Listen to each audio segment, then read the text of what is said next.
Lord, help me to make much of you in this video. This is the Health and Wealth Gospel, Part 4. So we'll start with this question. Why is the church of our day so plagued by this thing we call the prosperity gospel? And I think the answer is quite simple. So many fall for it because they want it to be true so desperately that they ignore all the evidence to the contrary. Never mind the constant evidence of the untimely death of Christians. They are explained away with claims like, they just didn't have enough faith. And never mind the biblical accounts of God's people who were poor, being content with what they had.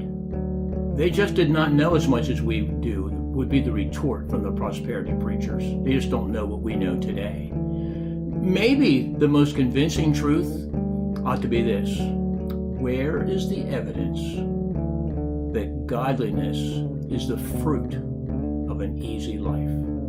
In this regard, Jesus should be Exhibit A. In Luke 9:58, we read this, "But Jesus replied, foxes have dens to live in, and birds have nests, but the Son of Man has no place to even lay his head." If prosperity were really the fruit of godliness, then why isn't America the godliest and most spiritually with it nation in all of history? Because we certainly have prosperity. The hard truth, the one not everyone wants to hear, is that we are always more spiritual when we have needs. Yet we never pray to be needy.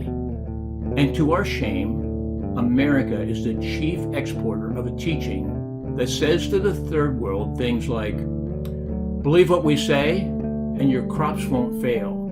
Your wife won't have miscarriages and you'll soon become rich. And then, when it doesn't happen for them, they think there's something lacking in their faith. Nonsense. That's actually evil. It should make us sick to the core to think that the American church is the chief source for what Paul would have called another gospel and a damnable heresy.